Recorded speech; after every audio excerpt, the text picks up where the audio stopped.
Chair, Minister, fellow speakers, ladies and gentlemen. Planning our future is best done not only by studying success, but also by learning from failure. Constantly asking ourselves that simple question: why? What happened in the past we can no longer change. What happens in the future we most certainly can influence. So why did we fail? We forgot the number one skill in management: the ability to be humble listeners. No one would listen. And on the odd occasion when we did listen, Martin referred to the commentary economists. I refer to them as the one-handed economists, with their on the one-handed theory and on the other-handed theory. In our arrogance, we convinced ourselves that we were one of the richest economies and countries in the world. We were not. That we could walk on water, not realizing how shallow the water underneath us really was. And as businesses become more successful, many of them become more complacent. They lose their sense of intensity, urgency, and financial discipline. They stop listening. Thinking that they have made it, sowing the sows of failure, and decline sets in. A business or an economy can look the picture of health on the outside, yet can be in serious decline. How many of us have personal human stories of family or friends or colleagues who one day are healthy and the next day they're either not with us or they're in terminal decline? That is what makes the process of decline so terrifying. And in Ireland, we singularly failed to detect and rectify our economic and governance decline.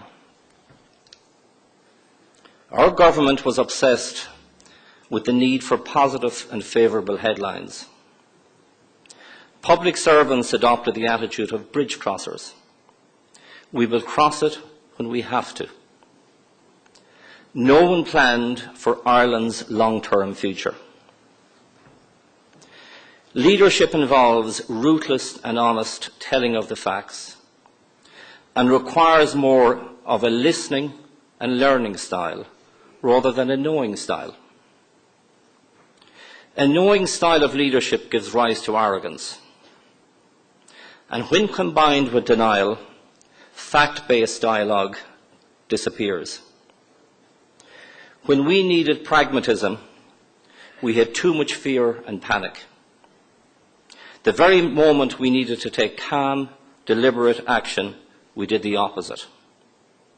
And all of that is a guaranteed way to fail, which we have done. And the only way we can plan or help create our future is by learning from our past failures. So where are we after the first 100 days? The role of leadership is to be trusted. Not feared, not loved, just trusted. Trusted to be forthright, honest, and do the right thing. On being forthright and honest, you would have to be impressed. We have heard the Minister for Education and Skills saying that we are in receivership and no longer able to sign our own cheques. The Minister for Public Expenditure and Reform saying that parts of the public service are not fit for purpose. And the Taoiseach very recently saying that our hospitals are mismanaged and some of its managers incompetent. Refreshingly honest, a good beginning and a positive sign for change in this country. And on the issue of doing the right thing, it is too early to judge. A key task of leadership and a big challenge for our government is to deliver on commitments not only in the short term, but also to invest in the long term. knowing that when you say you are going to do something, making sure that you do just that. And looking to the next 5 years, we have an opportunity for a new beginning. We need a culture that realises that it is better to know some of the questions rather than thinking that we know all of the answers. Complacency and arrogance have no place in our culture. Historically, neither had. We need a constructive tension between continuity and a constant need for change. A culture of encouraging change, not preventing it. Knowing that it is better to help create your own future rather than having external factors dictate your choices, as we currently have with the Troika. And rather than arrogance, we need a healthy, honest, yet irrational fear, acknowledging that many times success comes from luck and good fortune more than it does from ability. Up until the 1980s, China's 5-year economic plans were a joke. Not anymore. And it would serve us well to have a similar planning process in Ireland. The Taoiseach has set 2016 as the target date for Ireland as being the best small country in the world in which to do business. The clock of time is ticking on our future. And we need a relentless sense of urgency in planning and, more importantly, in executing to achieve this vision. We need to re-engineer certain areas of our economy and public services. However, this does not mean going back to the beginning and reinventing everything. Many parts of our economy and our public service work exceedingly well. On the export side, foreign direct investment exports, our indigenous drinks and food sector, the exports are booming. The IDA is a world-class organisation. Our Department of Foreign Affairs is one of the best in the world.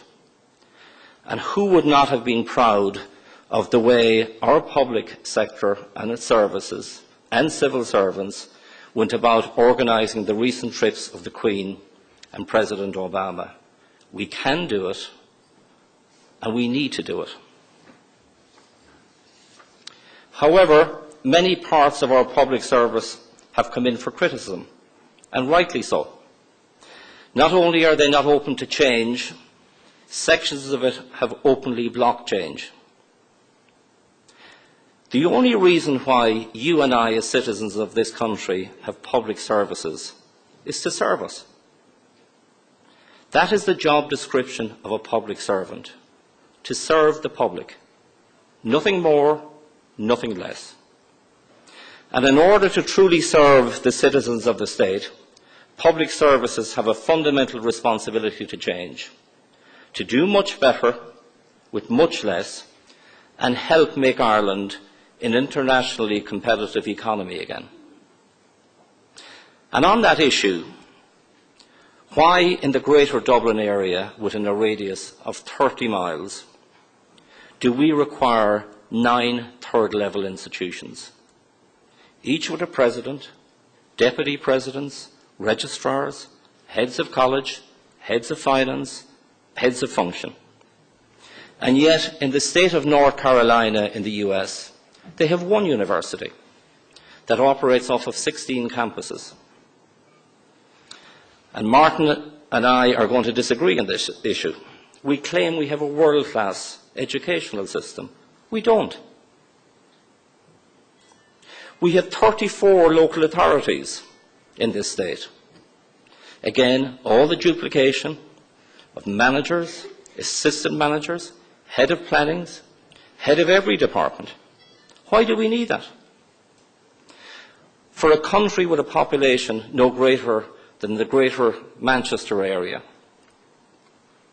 each of them with their own department to collect car tax registration, and yet the whole cattle herd of this country is in one registration which is outsourced in my own native West Cork and done very, very efficiently. How many regulations do we have in this country? Does anybody know? Does anybody care? The British government has just undertaken an audit of regulations, and they have discovered that they have 21,000 regulations across all of the different departments of government in the UK. And they have set out to cull those regulations. Maybe it's time we should start in this country. Because excessive regulation hurts the very people that it is intended to protect. Good regulation does not mean zero regulation. The optimal level of regulation is not none, but it is certainly less than we currently have. And the old cliché of a can-do attitude is no longer sufficient in this country. We need a can-do, must-do, and will-do attitude. We need all three. Since 2008, our national debt has become a national obsession.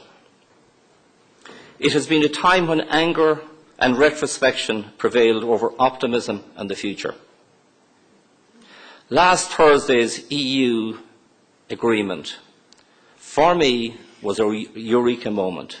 When I heard it in the news, the hair stood on the back of my head.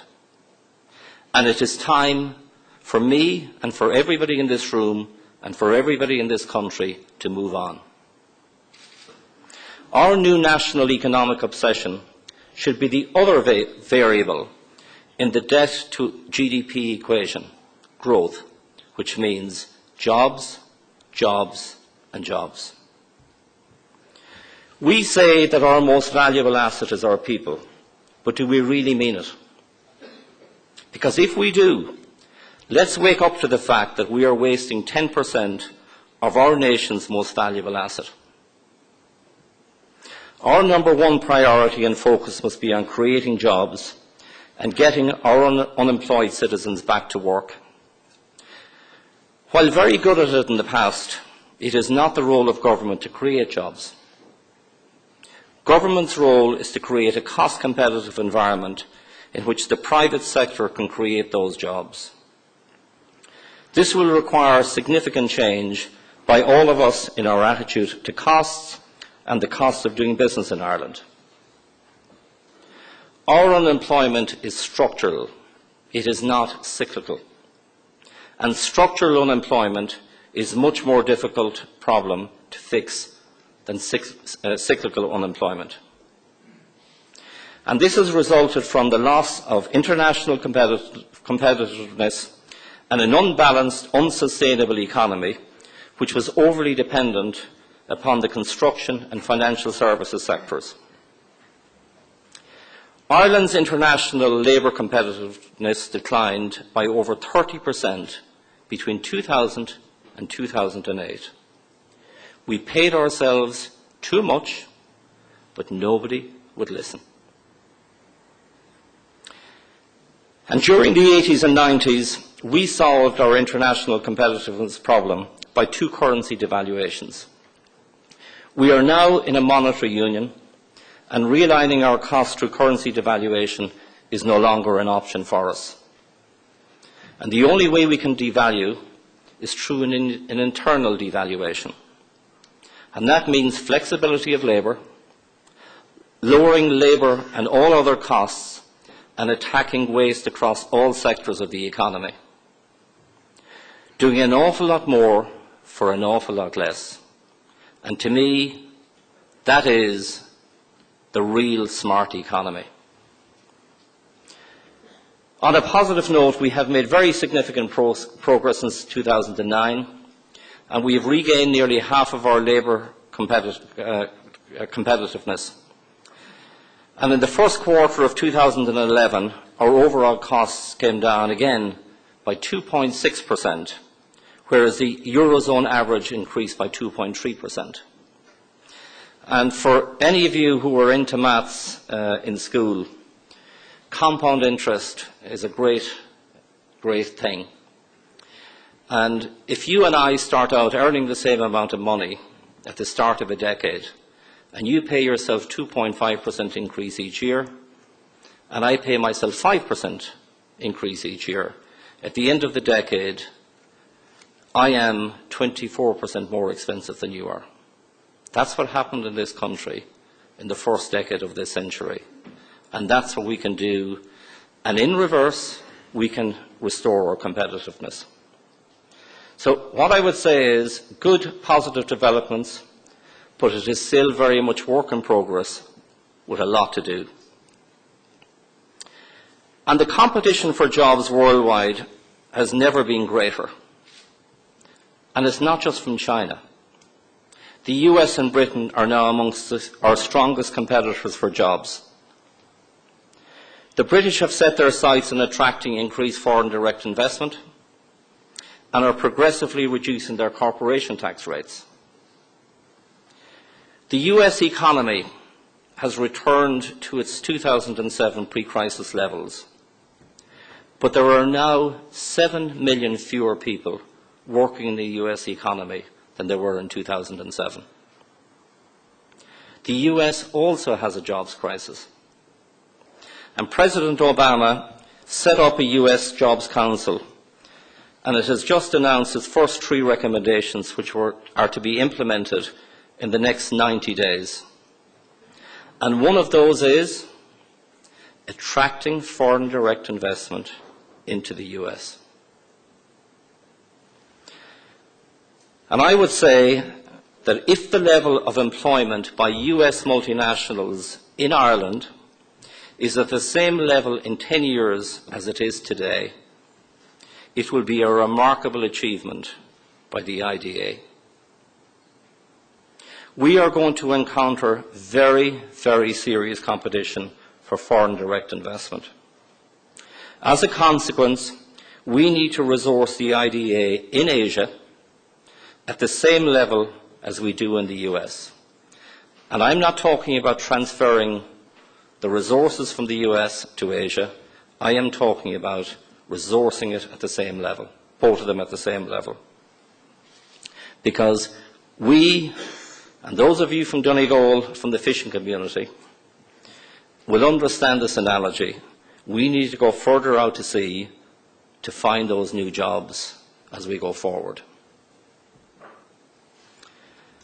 And the existing jobs that we have in the economy have no certainty in the future. The Internet has created an economic revolution. If I take our own industry, electrical appliances, 30% of domestic appliances are now sold over the Internet, resulting in massive and continuous loss of jobs in the electrical retail sector. Those retail jobs are going the same way as those of bank tellers, travel agents, and in prior generations, telephone exchange operators and signalmen at crossing roads.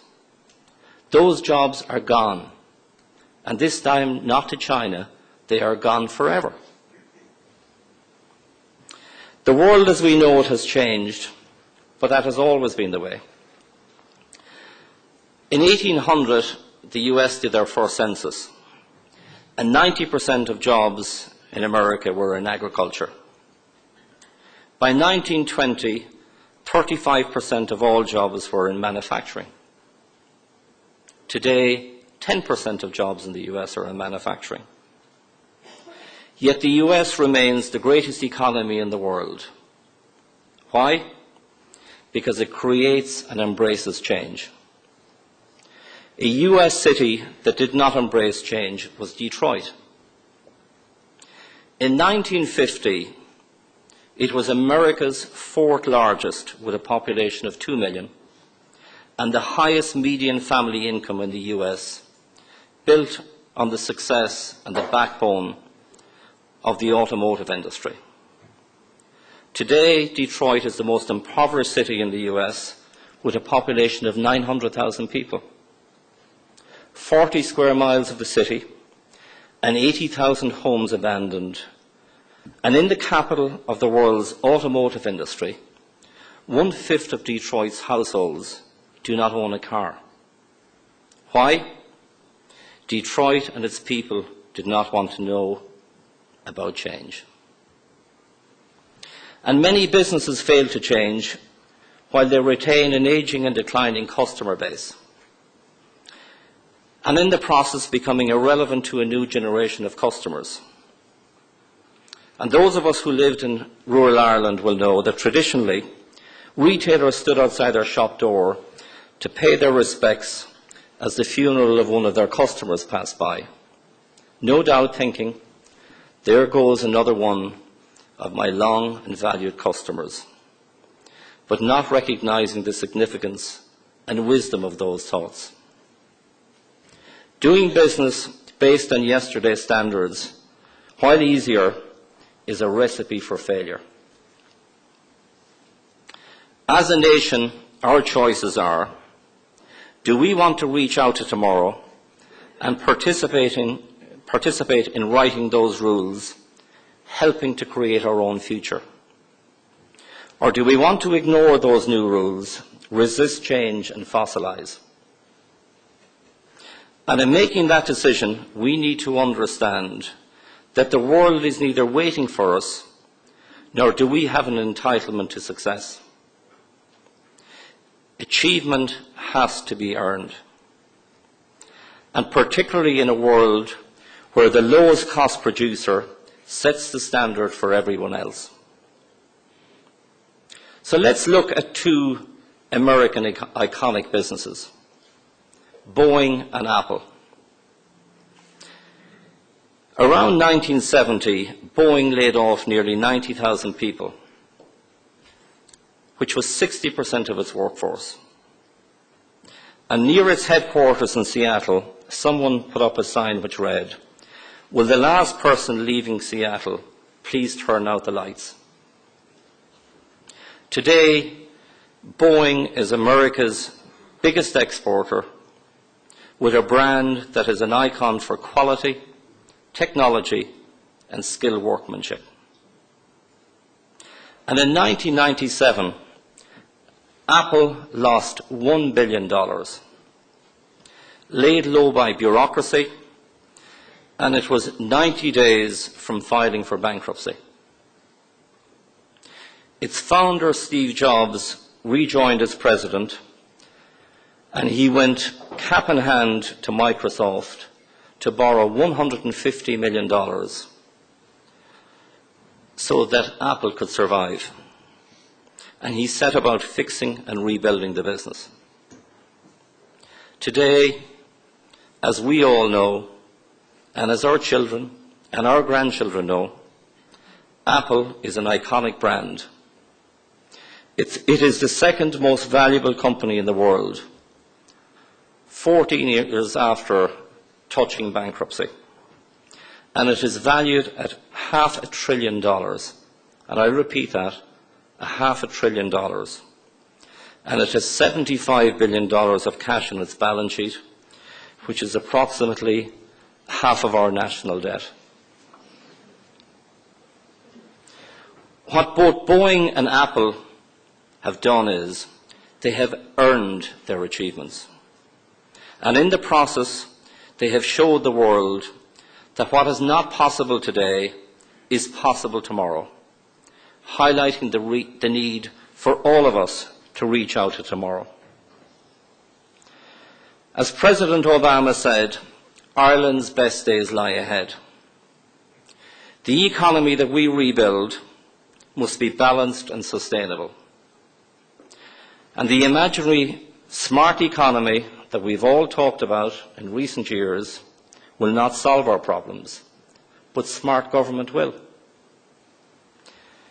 Private capital is mobile and goes where government works. And yesterday's recapitalisation of Bank of Ireland is testament to that. Private capital has moved away from us for a number of years, and the tide is about to come back in. I talked about Apple earlier, and I want to come back to the smart economy. Apple Corporation today directly employs 50,000 people. 30,000 of those are working in their retail outlets around the world. Yet in China, there are 700,000 people employed in Chinese businesses manufacturing products for Apple.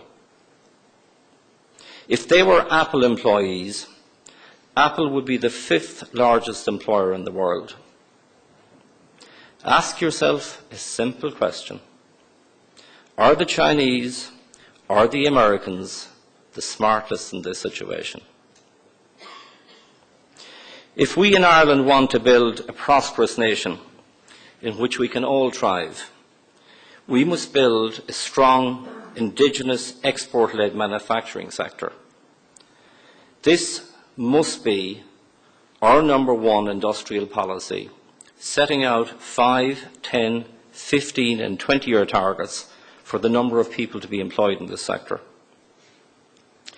An economy cannot prosper if it neglects manufacturing. Living in an imaginary smart economy and leaving manufacturing to others is a seriously mistaken strategy. To have a good standard of living, a country must make things through real engineering, not financial engineering.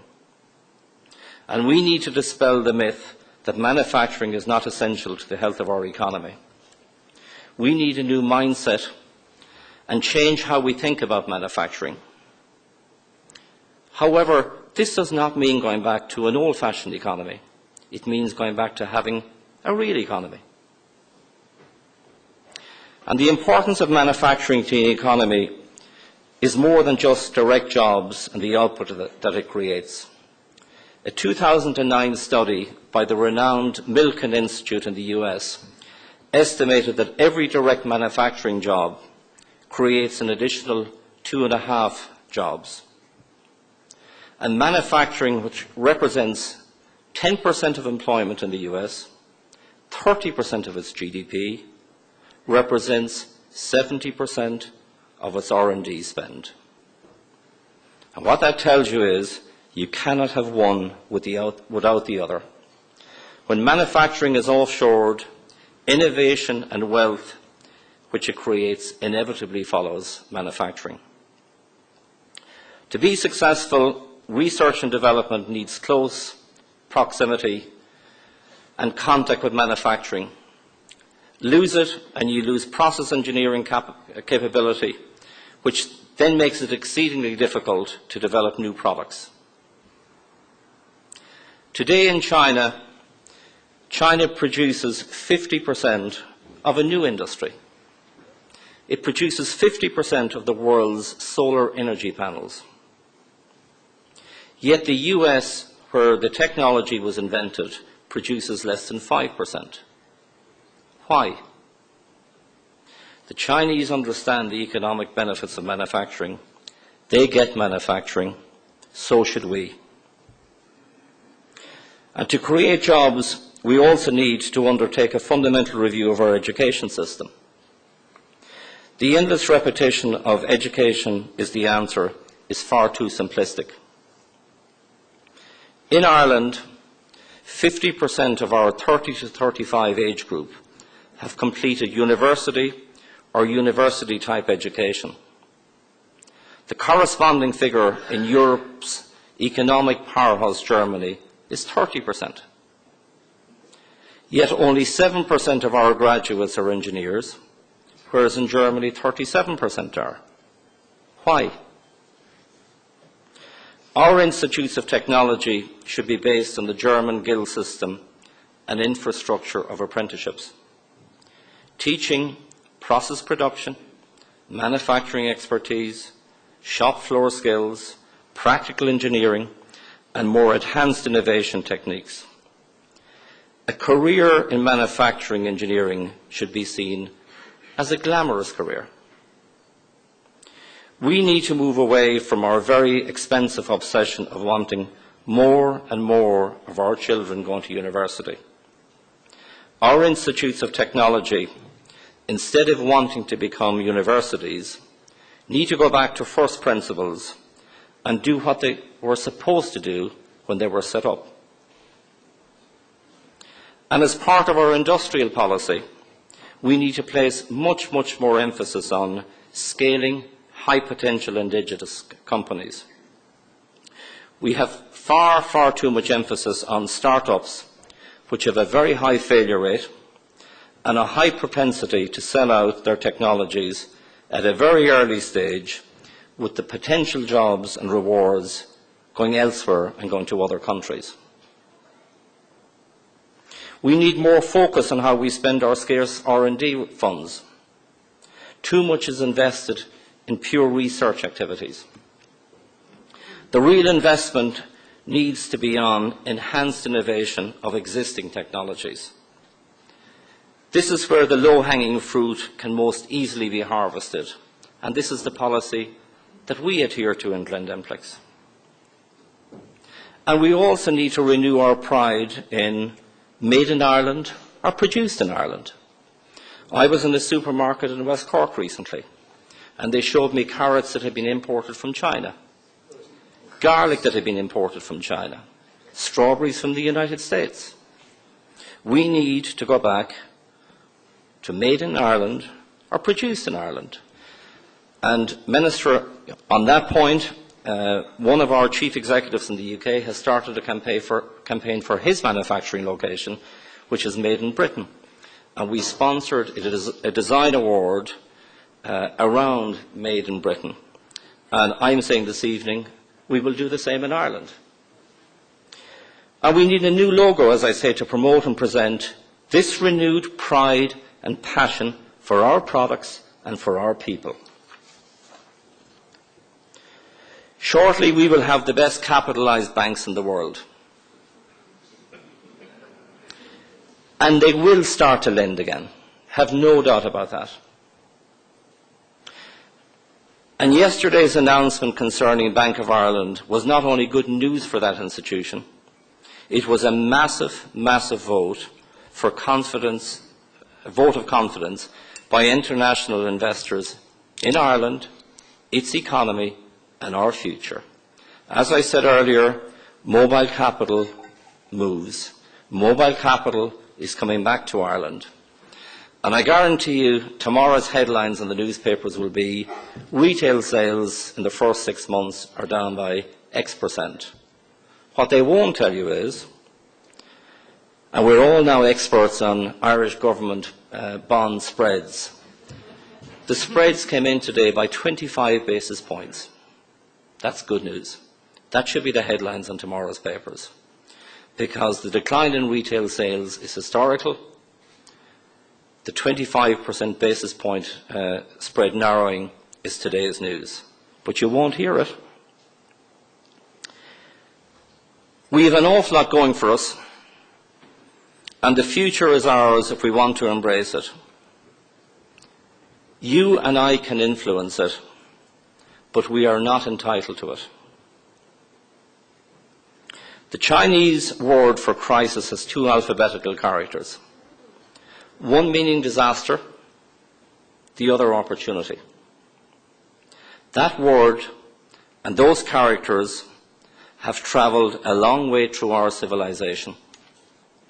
We can, we must, and we are obliged to bestow future generations a better Ireland than we inherited. And while tomorrow brings no certainty, you and I should anticipate and proactively engage it with a huge sense of optimism. Japan, where we do a lot of business, has just suffered the most unimaginable of tragedies. Yet they have already commenced the task of rebuilding their country. And the sense of purpose and urgency which the Japanese people have gone about it is simply extraordinary. And they're doing it as a unified nation, using a very, very simple theme, being one. Ladies and gentlemen, achievement has to be earned. It is not an entitlement. And it can only be accomplished by imagination, a willingness to create change combined with sustained and relentless hard work. And I will finish with the words of Robert Kennedy. The future is not a gift, it is an achievement. Thank you very much.